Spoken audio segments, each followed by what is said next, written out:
Jeopardy! Hello everybody and welcome to episode 2 of our Jeopardy Farewell Tour. Today I'm here with 3 teachers from the English department. We have with us Mr. Kane, an AP English 11 teacher, Mrs. Byrnes, an Honors American Literature and Language Enrichment teacher, and Mr. Curran, a 10th and 11th grade screenwriting teacher. I'm your host, Andrew Bensch. Once again, thank you, Maddy. Thank you, Olav. And of course, thank you to Mr. Bellissimo. Without further ado, let's get right into the game. Today's categories are novels with conflict. Each answer is the conflict the book talks about. Plays and playwrights. Books and authors. 1970s song titles. And lastly, grammar. Which one of you is the oldest? Not it. Hey. Mr. Curran, then you get to choose where you'd like to go first. Ah, cool. I will take grammar for 200. As in this clue, ending a sentence with one of these is a practice some don't agree with. Mr. Curran. What is a period? That is incorrect. Ms. Byrnes. What is a preposition? That is correct. Much for Plus. those Grammar Friday lessons. Word. Done into sentence Yep. with a Try preposition. again. You learned Yes. Beavis and Butthead. That's Miss- it. You got it. That was in the movie. Ms. Byrnes. Let's try 70 song titles for 200. You'd think that people would have had enough of this 1976 Paul McCartney hit, but I look around me and I see it isn't so.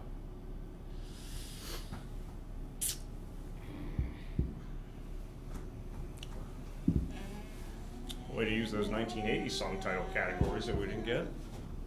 I had to switch it up for you guys. Yeah. Any guesses?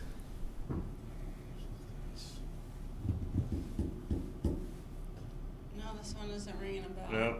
Correct answer is Silly Love Songs by Wings. We even played it on the That's a announcements $1,000 last week. question. Oh, you're not going to like the other ones then. Ms. Byrnes, you still have the board. Okay, plays and playwrights for 200. Daniel Day-Lewis, who starred in The Crucible on film, was this playwright's son-in-law, Mr. Kane. Who was Arthur Miller? That is correct. Get out! I don't even teach that Interesting. anymore. Let you guys have it. Let's keep going. Plays and playwrights for 400. Pittsburgh's African American Cultural Center was renamed for this piano lesson author who was born in Pittsburgh, Mr. Kane. I just clicked the thing real quick, so I'm going to hope that it is Who is August Wilson? That is correct. Yes. Yeah. Hey, keep the hot streak going here. 600. Plays and playwrights. He got the title for Who's Afraid of Virginia Woolf from graffiti scrawled on a mirror in a New York saloon. If only Holden Caulfield was a playwright. I think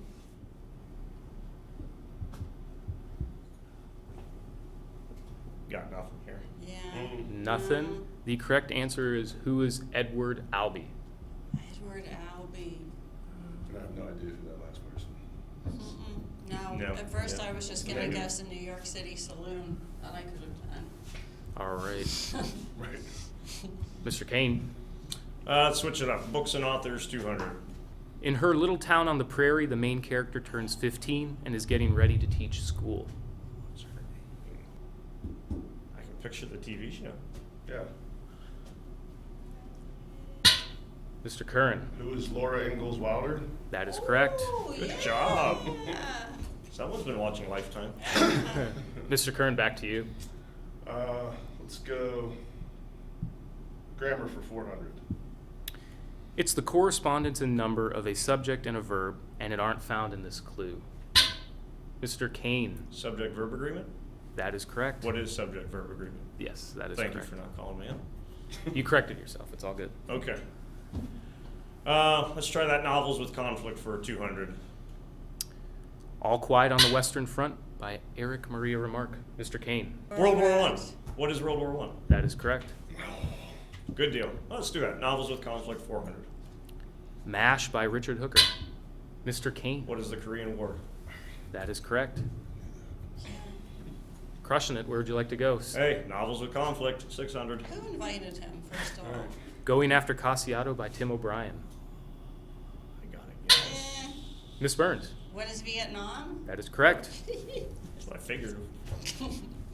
Yeah, he wrote the things that carry. Right. Yeah. Oh. Is that part of it? Let's go back to the 70s song titles. 400, yes. This 1976 Barry Manilow hit made the whole world sing and the young girls cry. He still makes people cry. Mr. Curran, did you know you were... Barry Manilow. Does Barry Manilow know that you made his wardrobe? Sure. No, he did the Copacabana, but that's not it, right?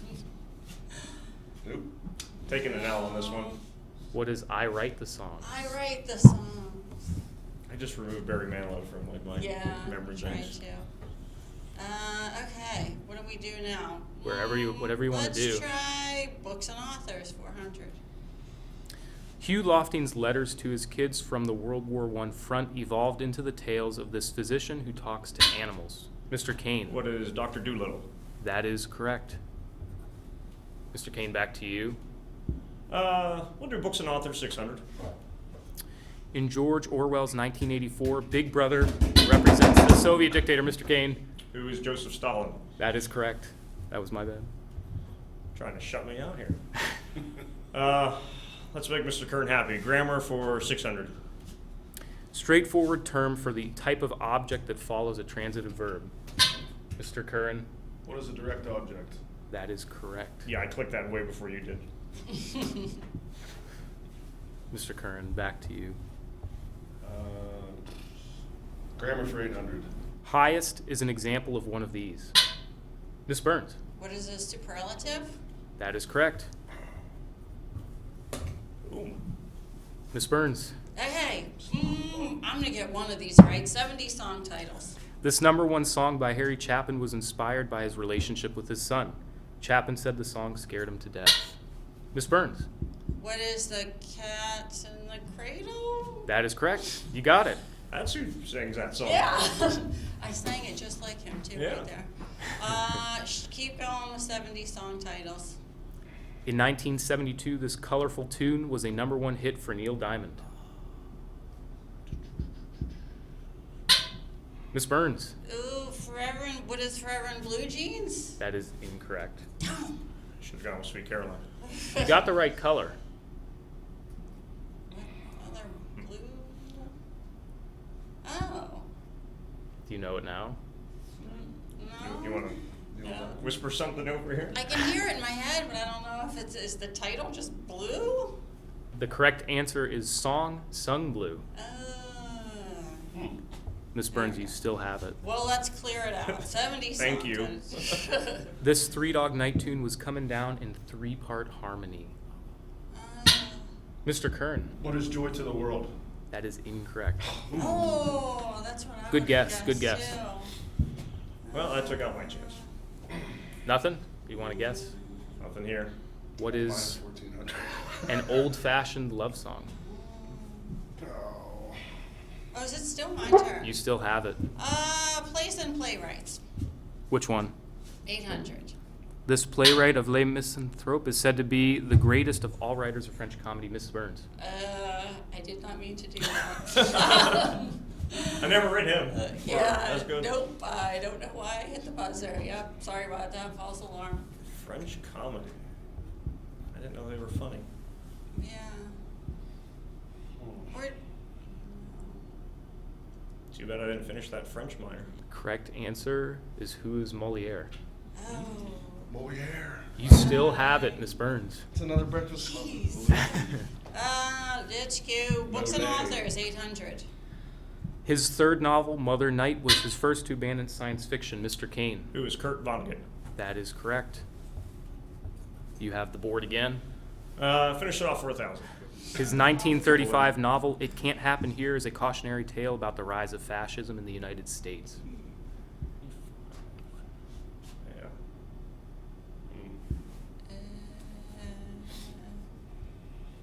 You got me. Yeah. Correct answer is Who is Sinclair Lewis? It isn't $1,000 question. Gotta make it tough. Mr. Kane? Novels with conflict, 800. The Last Full Measure by Jeff Shara.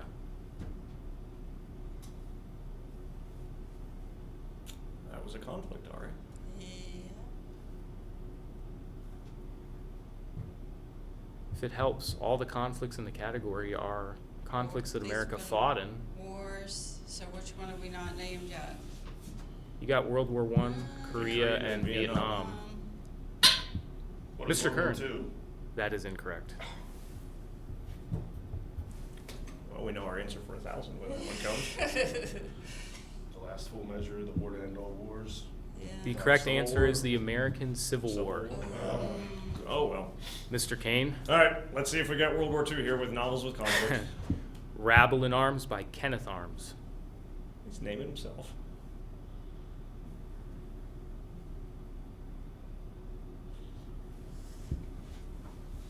You don't want to test your I don't theory? know. We got Revolutionary War too, so. Right. You said it. Revolutionary War. Mr. Kane, you still have the board. I think we only have a couple left. Yeah, we'll do, let's finish out plays and playwrights, please. Jason Miller ended his play Barrymore's Ghost with these 4 words, the last that Hamlet speaks in Hamlet. Where's Mr. Timko when you need him? The correct answer is The Rest is Silence. Last one, That's a way to go out. grammar for 1,000. All right. Like crowd or troop, it's a noun that is singular in form but denotes a group. Mr. Kane. What is a collective now? That is correct. I forgot to ask you guys about yourselves. Would you like to do it now? I guess no better time than right now. Sure. So, Mr. Kane, we'll start with you. And you had mentioned earlier that you have some posters of I have somebody. posters of famous Americans like in my Yeah. room. Well, not really famous Americans, famous people. So like William Shakespeare's right there, and then next to him is Mr. Curran doing his pose for Slippery Rock U football. Okay. So people ask, why do you have Mr. Curran? I go, you think of 2 great contributors to the English language, Billy Shakespeare and So it's kind of like Mr. John Curran. like an inspirational thing. I think so. Yeah, I mean, Rock 88 inspires many people to do great things in my room. So I like it. Now, Miss Byrnes, I think anybody that even has heard of you knows that you're a massive Bruce Springsteen fan. That's But right. I would like to ask you about other artists that you listen to and like. I know Bruce is Right. way up at here, the top, but I'm yeah. curious as to what else you listen to, because you wrote down some stuff. But I did. That's true. Yes. Do you think Bruce is watching right now? By the No. way, hi Bruce. I'll tweet it at him after we do it if you want. So No, I do. I love Van Morrison and Tom Petty and Fleetwood Mac. I did listen, and now I'm like obsessed with the Hamilton soundtrack. So I'm really broadening Branching out. into musicals too. and you Yeah. played in your class all the time, Right. Yeah. especially Van Morrison and the Tom Petty. Yeah. Outcast, you were listening to Outcast the other day. Yes. Very cool. Yeah. Yeah. Mr. Curran, Yes. you had mentioned that in your senior yearbook, you Correct. wrote down some interesting responses to your favorite hobbies. Hobbies are street fighting and fishing. Now, do you actually do either one? I did Both. when I was younger, Okay. but I'm old now, so Just the street fighting and not the fishing now? no. Just one Other way help with around. the other. All right, we'll go right into Final Jeopardy. Mr. Curran, you can wager up to 2,000. The prompt for Final Jeopardy We'll just bet it all. is American icons. It- No. Not named Bruce. No. Okay. Ready for the prompt? Mm-hmm. He has a Medal of Freedom, a Pulitzer citation, a Nobel Prize, and membership in the Rock and Roll and Minnesota Music Halls of Fame. You have roughly 30 seconds.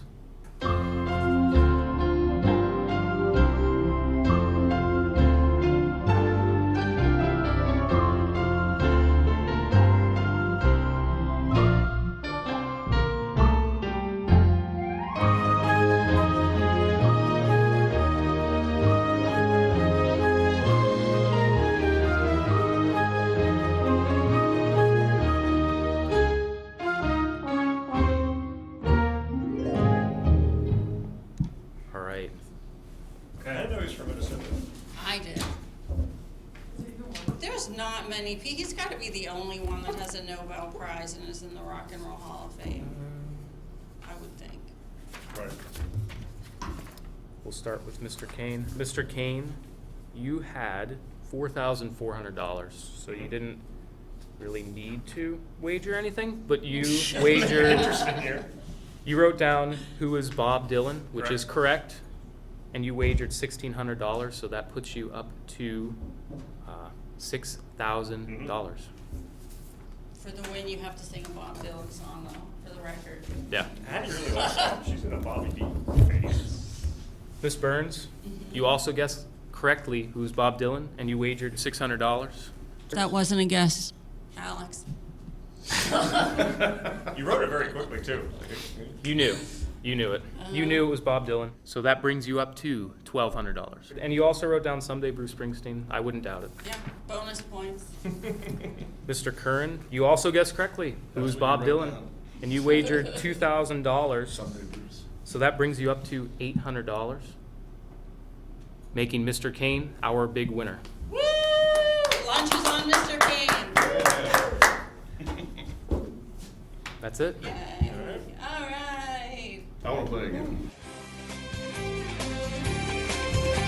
Thank you for watching episode 2 of our farewell tour. Stay tuned for more Jeopardy coming soon.